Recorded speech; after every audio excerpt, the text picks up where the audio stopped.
All right, ladies and gentlemen, it's 9 o'clock. I call this Sawyer County Public Safety Committee meeting to order. Can we do roll call, Madam Clerk? Ron Buckholz. Here. Mark Helwig. Ed Peters. Here. Jason Weaver is excused. Marshall Savitsky. Here. You have a quorum. Okay. All right. Pledge of Allegiance. I pledge allegiance to the flag of the United States of America and to the republic for which it stands, one nation, under God, indivisible, with liberty and justice for all.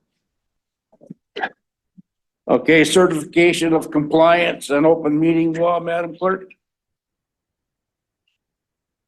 This meeting has been noticed to the public and news media as required by section 19.84 of the Wisconsin statutes. Okay, good morning, Judge. All right, the meeting agenda has been presented. Number 6, public comment. Public comment has limited to 3 minutes or less. Comments directed to the committee as a whole and not one individual committee member. And the committee members cannot respond during that time. So, all right. Number 7, consider approval of the minutes of the previous meeting. I'd make that motion. Okay, we have a motion by Mr. Savitsky I'll to second that. approve and a second by Mr. Peters. All in favor, say aye. Aye. Aye. All opposed? Motion carries to approve. Okay, Circuit Court, number 8. Judge Yackel, thanks for being here. Good morning. Not a lot to report. I know that Judge Isham is tied up this morning. And that later this month, we're going to have our first, well, we did introduce our first person into the drug court or the recovery court. So that's going to start our next meeting, which I think is scheduled for next week. Is going to actually have somebody in it. And hopefully we'll be getting a few more people in there shortly.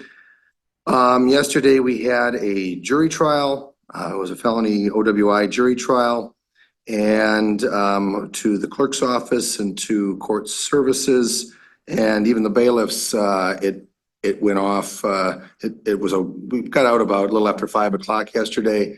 And from my perspective, it was seamless. Everything worked well and there were no issues. And so thanks to the clerk's office, the court services and the bailiffs for doing a nice job yesterday. Good, thank you. Any questions for Judge Yackel? Okay, thank you, Judge. All right, number B, courthouse remodel update. Andy, can you hear us? Yeah, I can hear you. Okay, you want to give us an update on the courthouse if you have one?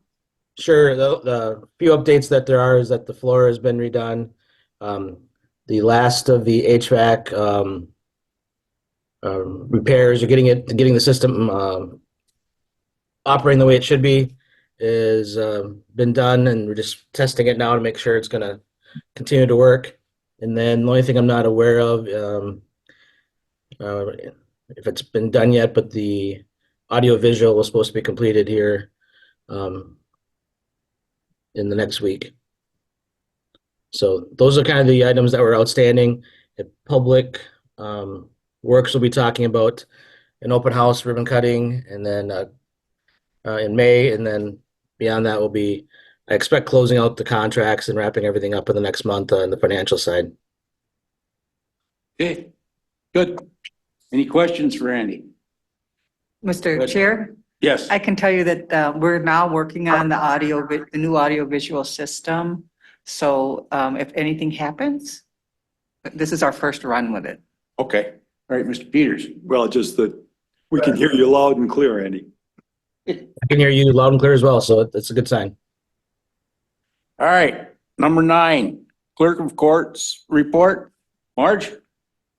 Nothing to add to besides my report. Are there any questions on it? Oh, looks okay to me. You guys have any questions for Marge? All right, thank you, Marge. Keep up the good work. Thank you. All right. Number 10, Sheriff's Department report. Lieutenant, you're up first, I guess. Sure. Thank you, Mr. Chairman. As you can see from our patrol report here, our numbers have decreased down to 555 for the January of 24. The 3 months trend shows a continual slide down. It was suspected it's mainly due to lack of snowfall and lack of visitors up into our area. I also hope that maybe we're taking a little bit of a bite more out of crime. For the January of 2024, Sawyer County deputies in this period have issued 20 citations for traffic, 5 written warnings, and 39 non-traffic offenses. And their per community maps has been 31 total crashes, 5 with personal injuries, and no fatalities so far for the year. You'll note that on my attached report, we have the cumulative numbers for 2023. We have a total call volume of 9,732 of what was reported to Sawyer County Dispatch. Also a decline from 22 and a decline from 21, which we were still recovering from COVID numbers there. Most importantly though, our total crashes were at 305, 81 with personal injury and 5 fatalities, which was equal to what we had in 22.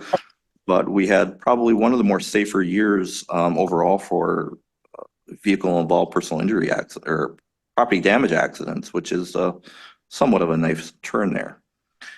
We're currently in the posting and promotion process for a current vacant patrol sergeant position, as well as a lateral shift selection for an anticipated future vacancy. We did have 2 resignations recently. We also have 2 individuals that are currently on our eligibility list. We'll be able to slide directly into those positions, so we shouldn't have a vacancy. And as we enter the final months of the 24 Berkey planning, we are proceeding as though a full race will be planned and working very closely with our area partners and weather support and foundation for whatever they end up deciding to have a safe and successful event. And finally, we are in the current process for a speed grant through the Wisconsin Bureau of Traffic Safety, which is offered through a federal program as well. This will include overtime funds that focus on traffic enforcement among Sawyer County, City of Hayward, and Town of Hayward Police Departments. And we are currently earmarked for approximately $12,000 to share amongst said agencies. Okay. Good. Any questions for Lieutenant Rapinski? Who's that? This ghost. Yeah. All right, thank you, Lieutenant. All right, number B, jail report. Thank you, Mr. Chairman. Our average daily population for the month of January was 68, which is down a little bit from the same period last year. We're housing 18.75 females and 49.25 males. Our population currently consists of about 25% of probation incarcerations, 44% of pre-sentenced incarcerations, and 32% of sentenced incarcerations. We currently have 6 on electronic monitor and 1 working Huber. On the last pages of Lieutenant Woller's report, he gives a demographic analysis of persons booked. So in 2023, we booked 736 people, which 229 being females and 507 being males. Okay.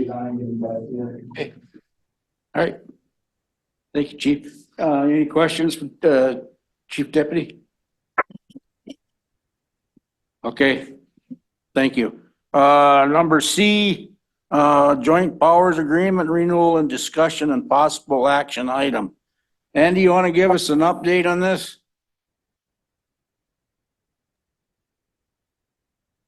I don't have an update on that. Is there somebody in the Sheriff's Department that can do that?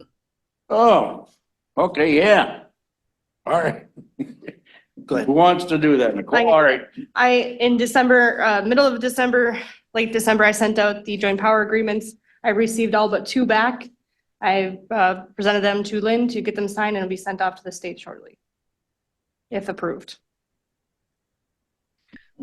Mr. Chairman. Yeah, go ahead. This is an annual thing that we have to have renewed with the towns on behalf of dispatch there for fire and other We got it. emergency services. Yeah. And you got them all back to how many? All but 2? So we should be able to approve that now, right? I would think two is not very many. Yeah, I believe I'll be getting them shortly. I send out emails to contact the townships that I didn't get them back from, so. Okay. All right. You guys got any questions on that? Okay, so we need a motion to approve the joint powers agreement renewal. I'll make that motion, Mr. Chairman. And I'll second it. We have a motion by Mr. Peters and a second by Mr. Savitsky to approve the joint powers agreement. Any more discussion? All in favor, say aye. Aye. Aye. All opposed? Motion carries. Thank you. All right, number D, communication system specialist. Is he on there?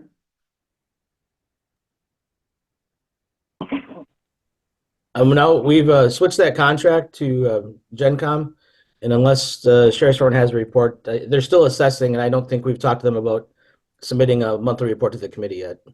You got something, Sheriff? Go ahead. I'll just add that we have been working with GenCom. They've, stepped up to the plate, a little bit of a learning curve there and catch up. They did meet with us at the Fire Association meeting in Exland. At the first meeting there, we introduced him to the fire departments, and he's working with them as well. I think it's going to be a good transition.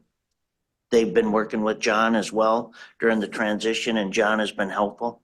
So far, everything's been going pretty good. They're looking at updating what they can as soon as possible with minimal costs, and keep us updated on updates in the future here that are going to be an added cost substantially. So is it gonna stay at digital or are they gonna go back to the analog? Has that ever been talked about? You know what I'm talking about? yes, I do, but that part of it I can't answer. Okay. A lot of that's gonna be in future discussion with presentation from GenCom. Oh, And that okay. would be a question that they could better accurately Okay. answer. All right, thank you. I just wondered. All right, anybody have any questions for the sheriff on that? Okay, thank you, Sheriff, for that report. All right. Number E, code enforcement specialist. Brandon is no longer with the county. So he's got a report on here. And did you guys read it? Well, ask Rich, Rich isn't here. Well, we'll have to have something in the afternoon then. Yeah, how about we meet at 1?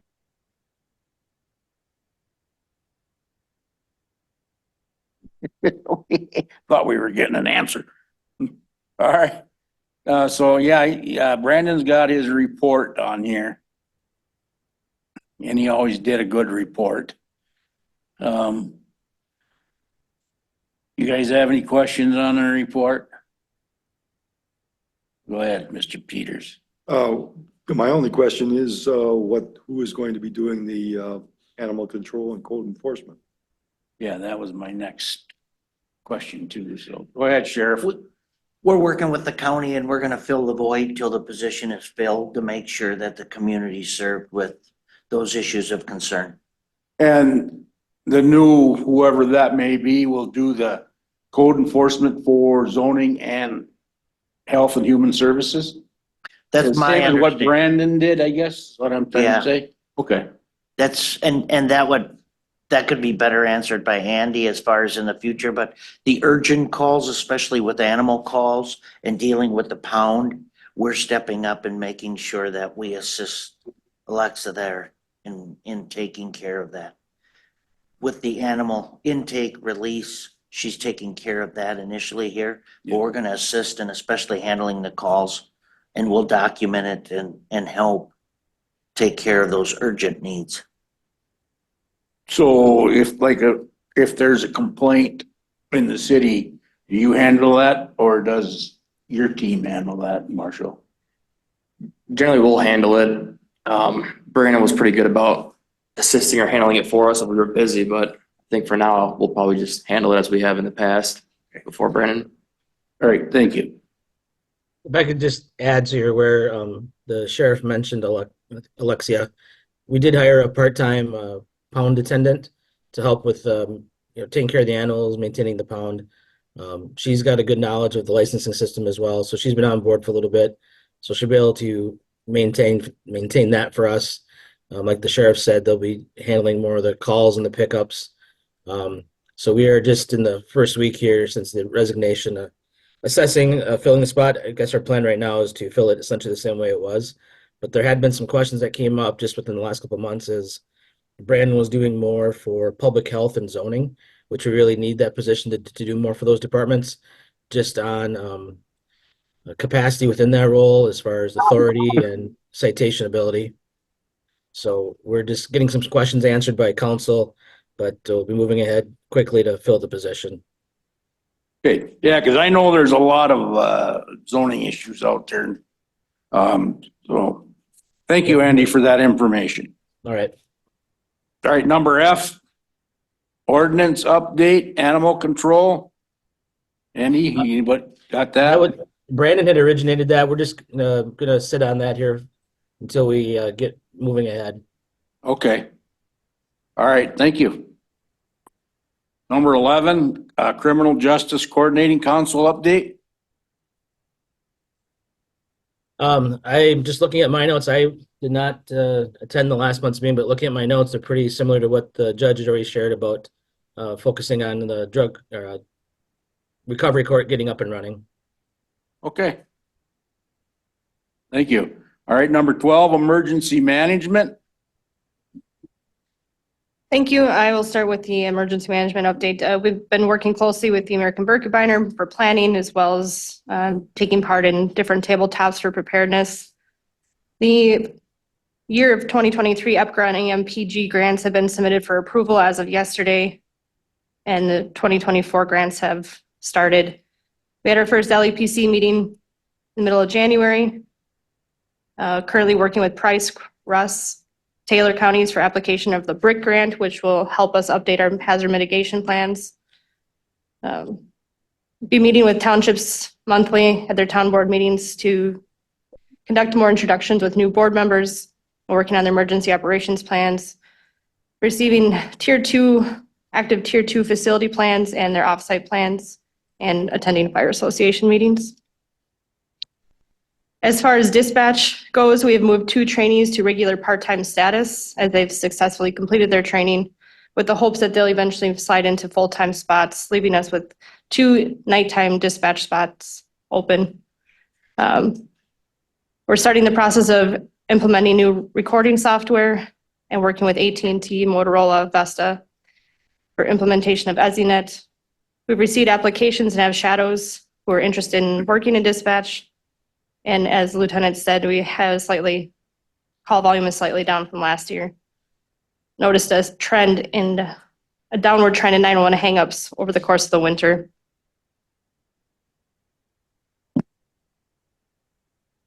Okay. Any questions for Nicole? Thank you for that report, Nicole. Okay. All right. Number 13, Child Support Department report. Ms. Okamoto ain't here, but she has a report. Do you have any questions on that committee? I do not. Okay. Number 14, Emergency Services report. All right. As you can see, I got all the final numbers for 2023 up there, our final run totals. It averaged about 6 runs a day. You know, obviously some days had more runs than others, some days had none. Pretty much on par for the same this year, starting out. The one big thing that we have been talking with Andy is the Stone Lake ambulance probably moving down towards Exland. The reason being is we lost that part of Stone Lake, which was the reason that was there, that ambulance. And Exland has a lot more EMTs that I can utilize. I'm gonna go down there and meet with Dave. I've talked to him a couple times already. He has firefighters that work for Russ County as well as Four Corners. And I was gonna see if I can, maybe convince them to come do part-time with us. That way, if there's calls down in that area, I can utilize their services to access an ambulance. I do like having ambulances out in the outlying areas. Number one, for emergency situations. I mean, in a huge like accident or if another big snowstorm, I can't tell you that Ojibwa is going to be able to open their doors, and I could be able to utilize an ambulance. The other part is that after losing Stone Lake and looking at our call volume and where more concern is, that would just help address a lot of that Edgewater, Exland, Southern Radisson, and Weirgor.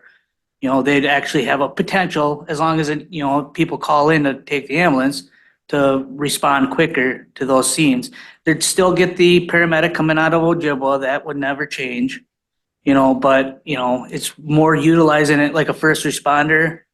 And if they're able to take the patient and keep the other full-time services crews free, then that's just a benefit for us.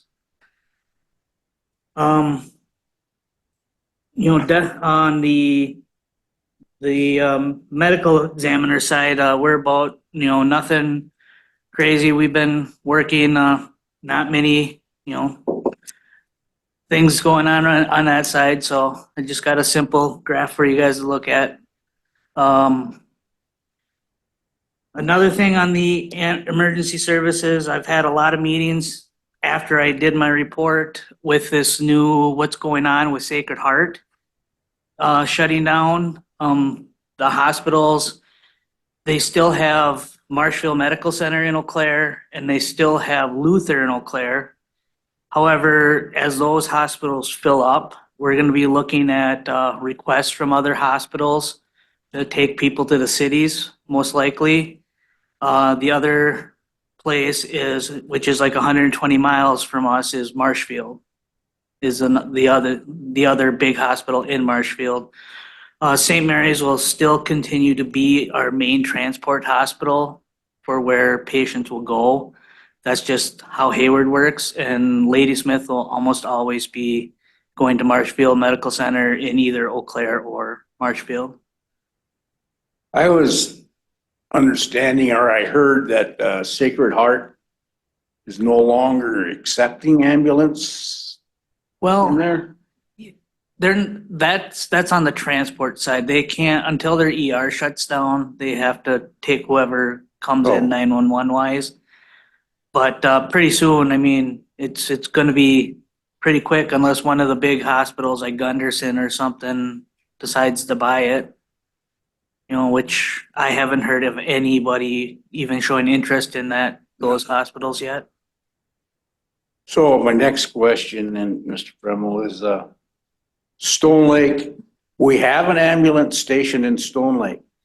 There's a bay right now. Right now, that ambulance is getting its lights fixed at Timber Ford, but yeah. So is it going to be stored in Exland at the fire department? Yep, it'd be, that's why I was talking to Dave, if they had room for it or whatever, and he said, yeah, he has an open bay and they would love to have the ambulance down there. I would agree with that. So, and when, Stone Lake just doesn't have the EMTs available either, and when I was going to these meetings, a lot of the EMTs that were used to be in Stone Lake, they've either moved or they've upgraded to, other things in life. I'm still doing big pushes in the schools and stuff, trying to get people to go into EMT class. But right now, the fire department with the most available EMTs is Exland. So I just I live down in that area and I don't even know who all the EMTs are. Either did I. And I know when I get the letter from the sheriff's department, the only one I know is Dave Vaness. So I don't know why I put him on there, but. Yeah, and most of them respond as first responders, because Exland is a first responder agency. So they have a minimum of a first responder license, but a few of those guys actually have EMT basic licenses, which if they came on us part-time, would be able to utilize the ambulance that's there. Plus Leah, my, second in command, she lives in Exland. So I would definitely be able to have someone that could check on the rig and do the rig checks, and make sure it stays up to date. I mean, obviously, we do rotate the rigs around to keep everything, Sure. the mileage, you don't want one rig with 100,000 miles on it and another one with 12. So, Okay. Any questions for Mr. Frem? Thank you, Mr. Frem. Thank you. All right. Number 15. Out-of-county vehicle policy update. Discussion and possible action. Well, I'm not sure how much more this committee can act on it, but, and I'm just gonna throw this out there. I am in favor of this. But I still am a firm believer that they should have to pay some mileage depending on where they live out of county. I just want everybody to be aware of that. So Andy, you got any more thing you want to add to it? Sure. I know when it was back in finance, there was things brought up about doing findings of distances. You want to report on that, or should we just leave it and wait and take it back to the finance and just leave what we got here alone? I can just give you a brief update. So yes, after the public safety meeting where this was essentially approved or recommended for approval to change our policy, it went to the finance and admin meetings because it would be a change in personnel policy, and then also there's going to be a financial cost of it. The finance committee directed to bring back some additional information on the cost of hiring a deputy, what we invest into them. And then, so what I've put on the screen, I can make this a little bigger. We have some here if you guys want them. Yep, I gave some copies to Lynn. So this is what we're going to show to the finance committee next week. A little bit better analysis, so you can see what we've got for information from the other counties as to how far of a radius they're allowing their deputies to commute from outside the county. The middle column shows what we've put together with the information from the sheriff's department on the cost of hiring, the screenings, the evaluations, the uniform costs, field training wages. Then there's a field training officer that's assigned to them that gets $1 an hour additional. And then the cost of law enforcement academy, as well as there is a state reimbursement if we have the employment opportunity for the individual. So what we have is a net cost of about $16,185 for hiring of a new deputy. And then we have 5 deputies now currently that live outside the county, and we were able to do a little bit better job of identifying exactly where they live and how many miles that involves and how many shifts a month, extra miles. So I think we had reported a number last month of closer to $40,000 of cost, but actually mapping it out right to their door, and only 5 deputies rather than 6. The estimated annual cost above what we're doing right now would be just under $24,000.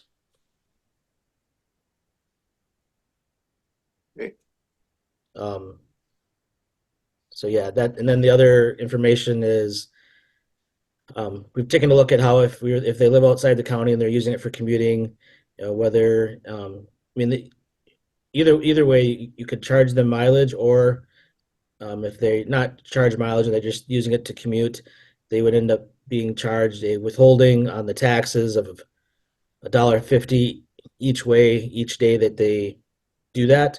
So $3 a day. So that's just on the average shifts, that's just over $500 that they'd pay in to the IRS, or if there was a mileage rate, they would not incur the withholding charge, but would pay a reimbursement to the county for the mileage. Okay. You guys have any questions for Andy on this?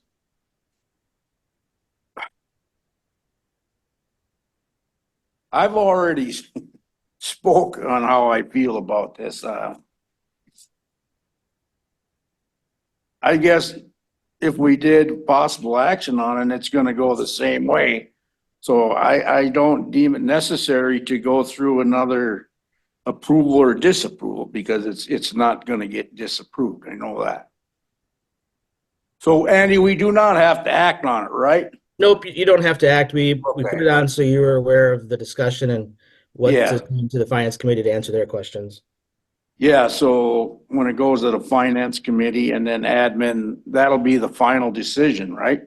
Well, admin, not so much, finance, but, so, Yeah, admin is more of the, we need to change the policy language we have. That's the biggest thing. Finance are more concerned from a financial end, but then they'll have to go to the county board for final approval. okay. All right, you said Miss Hessel's on there. She got anything she wants to say? I guess I would just say, public safety should either show their support or not. So I think that makes a huge, if it's supported at public safety, then it would be more encouraged at the other levels as well. So, let's just support our deputies any way we can is my final take on this. Well, it is supported by public safety. It can't get no more supported than what it is, but we're not, like I say, we're not gonna act on it. We already know which way this is gonna go in this committee, so we're just gonna finance and admin handle it. So. Any more questions? I guess Go ahead. for Andy my concern is that if we've had a number of deputies from outside the county to support what we need, I don't see that we're necessarily going to get that many more candidates from within the county. And we may have to be open to those kinds of opportunities. I guess in terms of what our support was, I'm assuming that finance and admin in particular would be able to make a modification in that to allow for reimbursement to the county for being able to take things home. Would that be something that would be coming up at the admin meeting? Oh, yes. I can say yes, it will be. Yeah, it was discussed there last month, and I anticipate it'll come back up. But Yeah. yeah. So, Ron, I guess at this point, we'll just take the recommendation from our last public safety meeting to the finance committee that we support it and that we want to encourage this to pass. Is that what we're doing today if we're not going to vote on it? yeah, I believe finance, well, so does admin, already knows this, the way that the public safety committee feels on what they want to do, other than the fact, and I'm just going to repeat myself here, I am for this, but I believe that the Mahwah County deputies should have to pay mileage to reimburse back to the county. They shouldn't get a free ride. It's just a brainer. But I know a lot of you guys are against that, but I am not. I know Lieutenant brought up that we lost 2 employees this past month. One of them was a sergeant who would be affected by this take-home squad policy. So in one day, we lost 27 years of experience in the sheriff's office. I'd like to reiterate what Stacy said, just continue to support the deputies and give them whatever perks we can to start retaining people. So I understand what you're saying too, Ron, about but again, 27 years in one day is a lot, so. What was their resignation because of the out-of-county deputy squads, sheriff's department?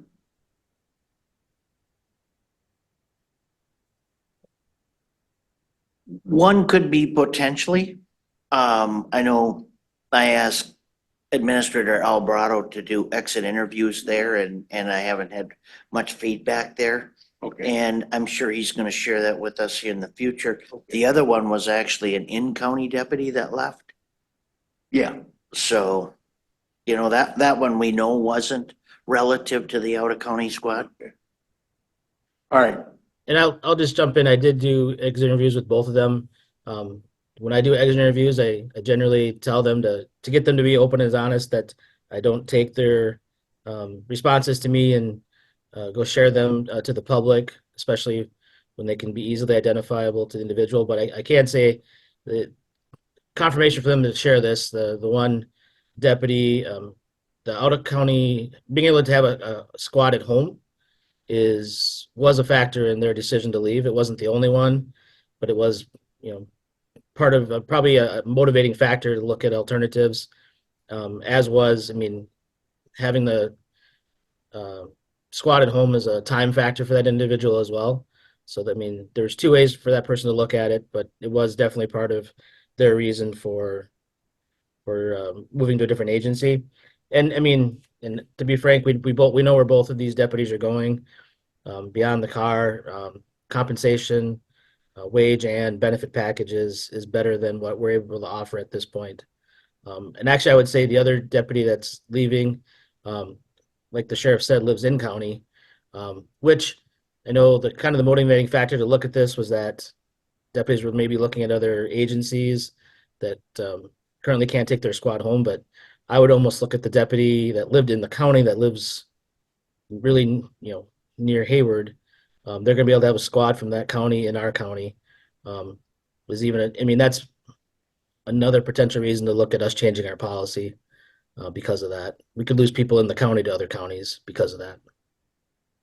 Well, I know we don't want to lose any more deputies, and I know when this was brought forward and we had them all sitting out there, and Judge Yackel and Judge Isham was all for approving that. They were for the out-of-county deputies. And with being an action today, with only being us three, that's why I don't want to do any more action on this. I'd like to have the full committee, but I believe we know where it's going to go here with this committee, so we'll just let finance and admin. I sit on admin, but I will be at the finance committee meeting too. So, all right, are there any more questions on this? No. All right, number 16, future agenda items. Then we don't need to put that out of county on there anymore, I don't think. You guys got anything you want to put on there? Okay. All right. Number 17, correspondence reports from conferences and other meetings. I want to thank everybody for being here. Good reports.